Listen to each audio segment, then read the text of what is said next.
Abakomerewe n'ikibazo cy'ibiryo by'amatungo by'umwihariko inkoko mu karere ka Karongi barimo abazihawe n'umushinga Prisime kugira ngo zibafashe kwikura mu bukene. Abo twaganiriye bo mu murenge wa Murambe mu kagari ka Nkoto bavuga ko inkoko bahawe zabafashe kwikura mu bukene ariko ngo byarenze ibi. Bafite n'umushinga wo gukuza imishwi bakoroza bagenzi babo ndetse bakanakuramo amafaranga bafasha kwiteza imbere. Inkoko ikuze babaye guhaye ukayigurisha ukabonamo amafaranga. Iyo ugiye kugura wenda nimba wagiye ukayigurisha ukagura 9,000 ugura iyindi ya 2,500 cyangwa 3 amafaranga yasagutse ukayitezamo imbere. Ubwo twifashe twe tukavuga igitekerezo cyacu twazademarimo imishwi tukajya tuzikuza tukazihereza bagenzi bacu. Aba borozi b'inkoko bavuga ko nubwo korora inkoko byabateje imbere bagorwa no kubona ibiryo byazo hafi kuko mu ntara y'Iburengerazuba ntaho biri, ahubwo ngo bibasaba kujya i Muhanga nabwo bikabageraho bihenze, bagasaba ko babyegerezwa maze bagakora ubworozi bwabo biboroheye. Ibiryo by'inkoko nyine tubibona bitugoye kubera ko inaha nta bihaba, bakunda kubikura nyine ahantu kure. Baramutse babitwegereje niyo byaba hano iwacu Kirinda, kubikura Kirinda tubizana hano byajya bitworohera.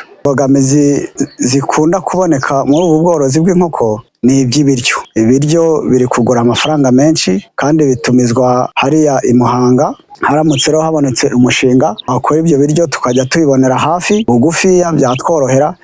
Umuyobozi w'akarere ka Karongi wungirije ushinzwe iterambere ry'ubukungu Ntakirutimana Julienne yemera ko kubona ibiryo by'amatungo muri aka karere bigoye by'umwihariko iby'inkoko, ariko ngo bagiye kubaka uruganda rwabyo ruzanafasha intara y'Uburengerazuba. Gusa ngo mu gihe rutaraboneka bagiye gushishikariza abacuruzi kubirangura maze babyegereza aborozi b'inkoko. Kandi natwe ubwacu turabizi yuko kubona ibiryo by'amatungo mu karere ka Karongi bigorana, ariko dufite projet igiye kuzana uruganda rw'ibiryo rw'amatungo mu karere. Iracyari mu nyigo ariko izaba isavinga Western yose. Urwo ruganda ruzari mu karere ka Karongi. Ikindi ni ukubifata aho byabashije kuboneka tugasaba abantu bafite ubushobozi mu mirenge bakaba babyiyegereza kugira ngo ababisheneye babibone. Abafite ikibazo cy'ibiryo by'amatungo cyane mu karere ka Karongi ni aborozi b'inkoko mu mirenge ya Gashari, Murundi, Murambi, Mutuntu na Ruganda barimo abazihawe n'umushinga Prisime wa Leta y'u Rwanda ku bufatanye n'ikigega mpuzamahanga IFAD ushyirwa mu bikorwa na Minagri binyuze mu kigo cya Yorab. Kugeza ubu inkoko zimaze gutangwa n'uyu mushinga muri aka karere zigera ku 7,650.